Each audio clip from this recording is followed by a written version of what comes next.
There is growing concern and disquiet within military circles as the crisis in Manipur enters its fourth month. I'm Barkha Dutt, you're with the Mojo story. Our relentless focus on the ground and in our analysis on the situation in Manipur continues. The crisis is now entering its fourth month. Attempts to convene a session of the Manipur Assembly have come to naught because tribal communities that stay in the hilly areas say that they cannot travel to the city of Imphal. The Meitei community living in the city says the same about going to the tribal areas. Because of this, there are still bodies stacked up in the morgues of the hospital. Meanwhile, the Assam Rifles has been pulled fair and square into the middle of this messy conflict. We have 40 MLAs that have asked the Modi government to replace the Assam Rifles that operates directly under the Indian Army. The army has taken the unprecedented step of issuing two very, very angry statements, both asserting the same thing, rubbishing allegations of operating with bias, saying that we operate without fear or favor and will continue to do so. In many ways, the army remains the last institution that has been able to transcend the ethnic divide. All of this happens on a day when Naga groups are warning that any separate talk of separate administration for the Kuki groups cannot infringe on what these groups are calling their land. On the program today, we'll be talking to two very special military veterans. They are experts because they've, of course, both served in Manipur, but this is also a very unique conversation because this is a father and a son, a former general officer commanding and a young officer who served as an ADC to him. Let me welcome on the program Lieutenant General Zameer Shah, who has, of course, been one of our senior most military veterans. And also joining us is Major Mohommed Ali. Good evening, both of you. It's good to see both of you. And I wish we could have a father-son conversation in happier situations and in a happier context, but so be it. It's interesting to see both of you, different generations, maybe even differing perspectives on the crisis in Manipur. After all, families don't always agree on issues. Let me start with you, General Shah. Good evening. And let me start by asking you, as someone who has looked after this area from a security perspective, General Shah, how concerned are you today? How worried are you today? And what worries you the most? Well, I'm really very worried, Barkha. It hasn't happened before that the armed forces have not been able to resolve the problem for 4 months. I think it stems from the fact that possibly they have not been given the due responsibility. And also, I think the suspension of the Armed Forces Special Powers Act inhibits the soldiers from acting freely without fear. This is a fact which I had been often stressing, that the Armed Forces Special Powers Act is very, very essential in areas where there is still insurgency. Of course, I also said that it needed to be tweaked to make it to make it favorable to the population. But I feel that the withdrawal of the Armed Forces Special Powers Act has had a detrimental effect on the soldiers who fear that they'll be dragged by the civil courts into litigations of long durations. So these needs to be resolved. If the situation is handed over to the army, I am very, very certain that they will, in an even-handed manner, resolve the problem. We all have served in Manipur. I have commanded a brigade at Kakching. I have great respect for the Meitei population and the others, the Nagas and the Kukis. All three deserve honor and respect. But this state of affairs cannot be allowed to continue for very long. I was horror struck when I found that 4,000 weapons had been lifted from the police armories without any resistance. I had said Yes. earlier that if this ever happened in an army unit, that unit would be disbanded. So I feel that this state of affairs cannot be allowed to continue. We have got to have peace and amity in Manipur. We depend on their sportsmen, we depend on their prowess, we depend on their love. This is a beautiful state and should not be allowed to be ruined by internecine fights between two communities.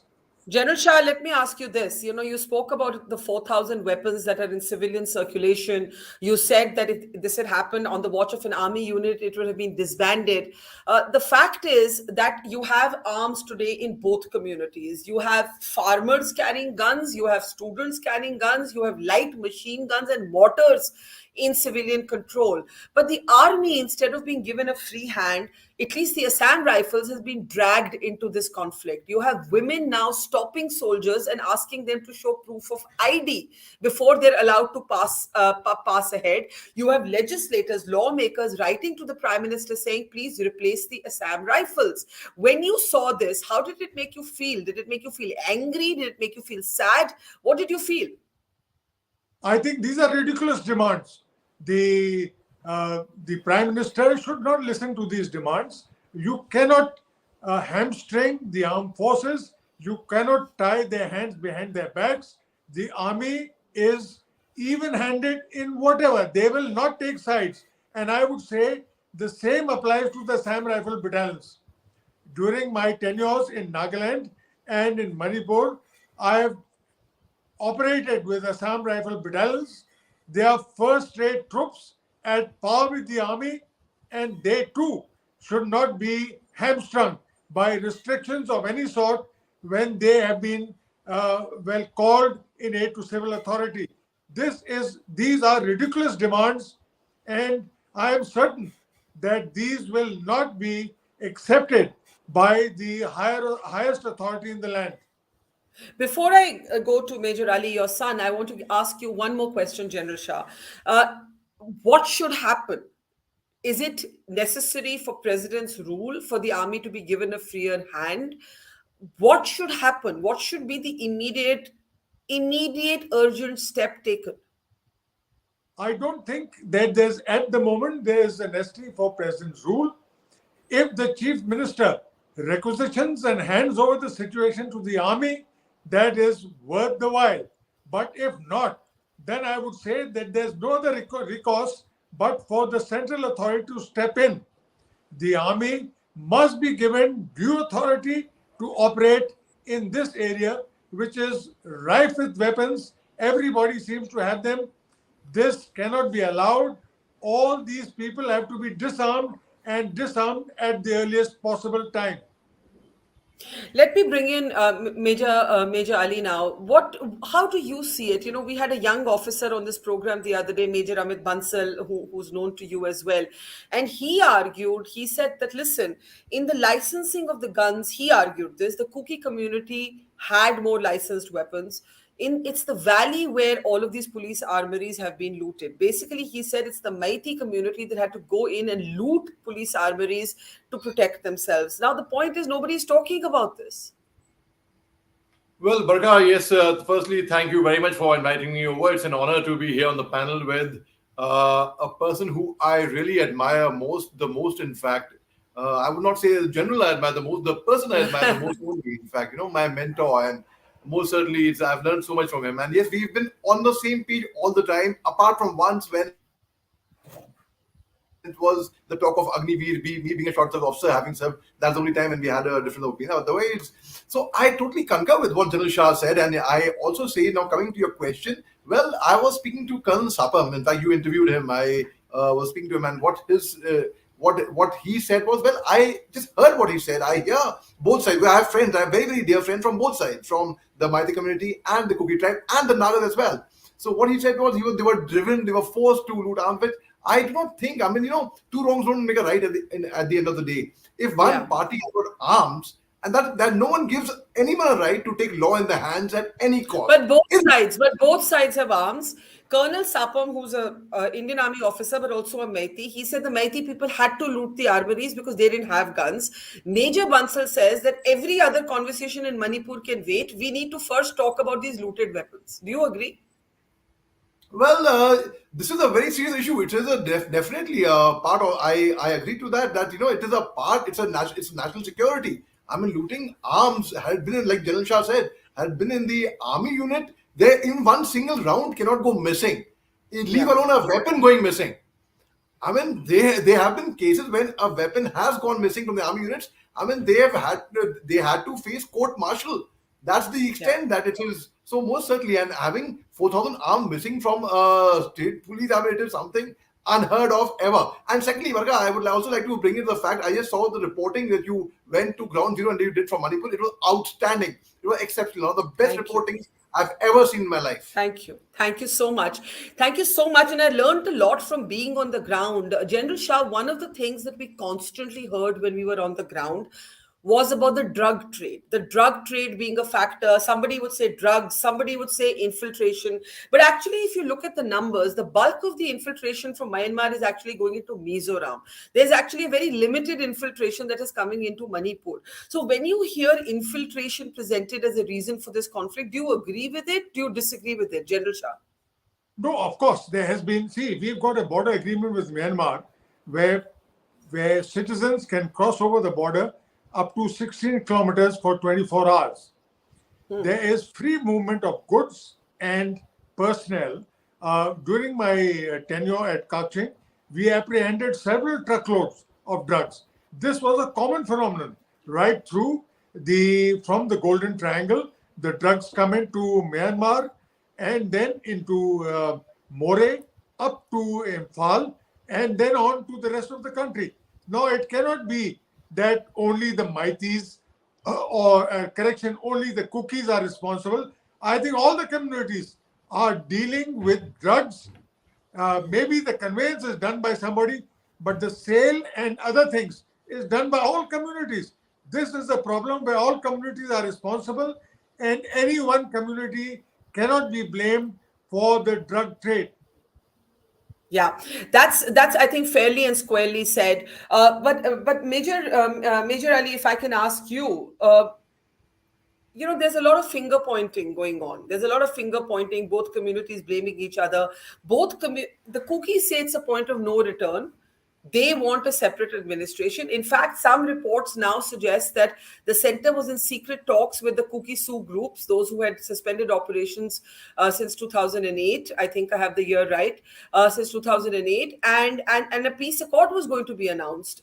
How do you see this demand for a separate administration? Because the peace accord was apparently going to give them a separate territorial council. See, Barkha, at this point of time, I see it this way that anything to bring peace. I mean, the Nagas, the NSC and I am not the entire state, the Nagas, the NSC and I am was asking for a separate administration with regards to a country. They wanted a separate country altogether, their own flag, their own currency, their own national anthem, their own separate, own constitution for that matter. Now, Cookie's demand is for within India, within the country, but for a separate state. Well, I would not even call that anti-national because they've never had anti-India sentiments. In fact, all the Cookies, for that matter, I have great love for the people from the northeast part of India. I don't know why people call it northeast part of India. I would call it the East India, rather. I would say. So I have great love and respect for all tribes, all communities, all states. The seven sisters and one brother, that's Sikkim, that we call it now. So the very fact is their demand for separate. I know their slogan very well. They say the only solution is separate administration. They say that, and I'm not saying that. They say that. So now the very fact is the government knows the best. The government would know how to deal it. They have the best of advisors. They have seasoned advisors. They have the best of German ceasefire monitoring group in Nagaland, but who's also monitoring the situation peripherally of Manipur. In fact, General Bedi, he's a very, very seasoned person. Now, they are interlocutors like Mr. Mathur is there, Mr.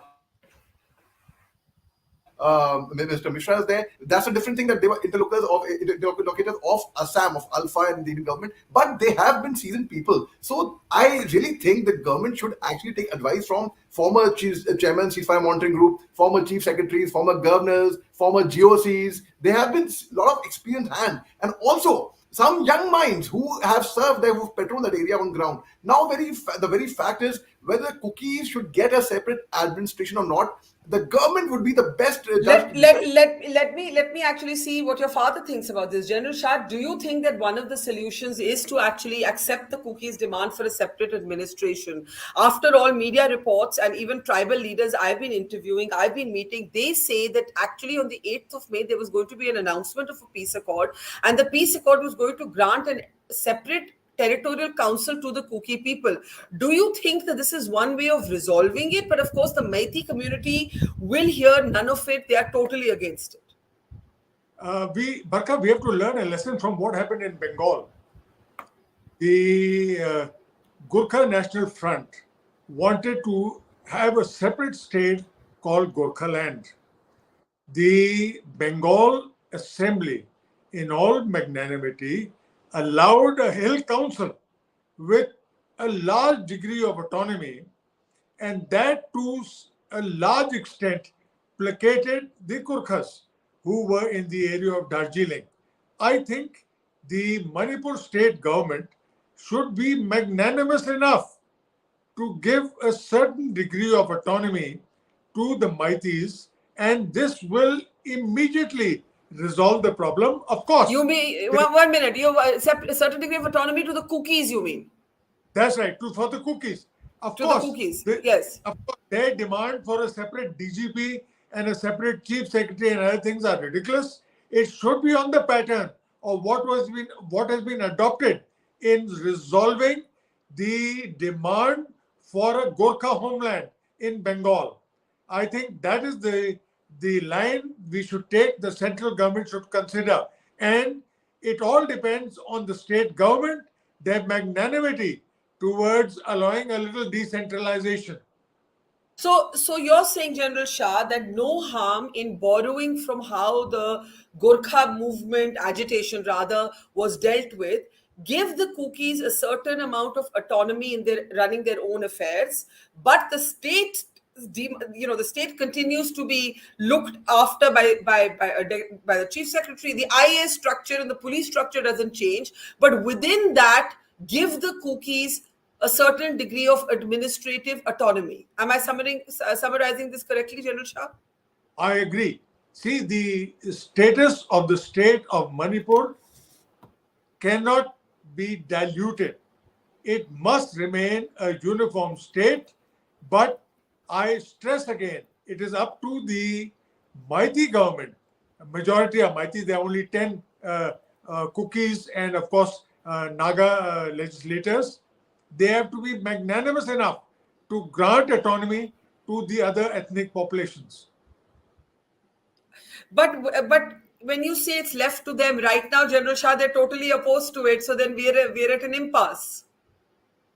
I think that seems, I've been examining this problem for a long time. I think that the fissures have become so deep that this seems to be the only plausible way the fissures can be filled and peace restored in Manipur. Major Ali, you've been talking to us to a number of people on both sides of the ethnic divide. We forget also that 24% of Manipur are Naga tribes, and today some of the Naga groups have issued a statement.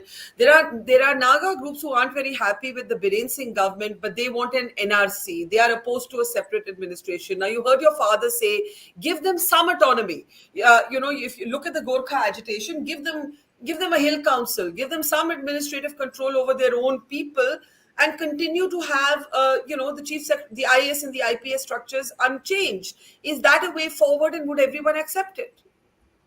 Well, the very fact is, as I mentioned earlier, that peace is the only. We have to get peace at any cost, for that matter. Enough of human lives have been lost from both sides, from the Meitei side and the Kuki side. So now, whatever it takes to get peace, that doesn't mean that you look for a separate country. No one's even asking that over here. So now, very fact, if certain autonomy is granted to the Kukis, yes, I'm very much for that. I think that would be a decent idea. And at the same time, the governments of the day should know best. In fact, I am surprised how the state government of Manipur has not been able to handle the situation. In fact, they could have got peace had the chief minister, Mr. N. Biren Singh, had a requisition for the army to come out in the next 24 hours, 48 hours. 3rd May it happened. Even after 3-4 days, a couple of days, army could have gotten, and within 24 hours, within 48 hours, army could have sought out the mess. But provided army has to be given that freeway, has to be given that thought. Now, should Kukis be given that separate administration? I don't know about the separate state, but certainly certain amount of autonomy, most certainly among the hills. And like we had the Home Minister, he had spoken that the Kukis, he look after the hill section and the Chief Minister will look after the valley. So similarly, I think, but then that should be implemented, and that could bring about some understanding between the two communities, because dialogue is the only way forward. When you understand, a doctor wants to cure a patient, Barkha. Unless the doctor catches the pulse of the patient and catches what the bimari is, the doctor Yeah. will not be able to cure it. So we have to understand the crux of the problem. And also one more thing, even among cookies, they are like, for example, cookie is a very, very big umbrella. They are largely dominated in Shashanpur and in More as well. Now, Technopal, just before More, is a mixed area. Now, among cookies, there would be Thadawa speaking cookies, who would be Khongsais, Hawkibs, Kipgins. They would be the cookies Zomi, like the Vaipai is a cookie Zomi tribe. Then there are Paites. Paites are not cookies, they don't consider them as cookies, but they are affiliated to cookies. They would be like the Shautes, they would be the Waltes, they would be the Yeah. Guites. Like for example, again, there is Mizos and there are Misaos. So people often consider them the same. That Mizo and Misao are the same. It's not. Yeah. Even in Mizoram, for example, the Mizoram, they are like silos of Mizoram, or let's talk about Chakmas of Mizoram. So in a Mizo church, Barkha, like it's very similar to a cookie church, where there are sacrifices that can be held, fruits and vegetables can be offered, there can be dances in a cookie church. So the customs of cookies also in 1997, in fact, when Jan Shah was a brigade commander in Manipur and Kakshin in Thobal district, and I had gone to visit them that time.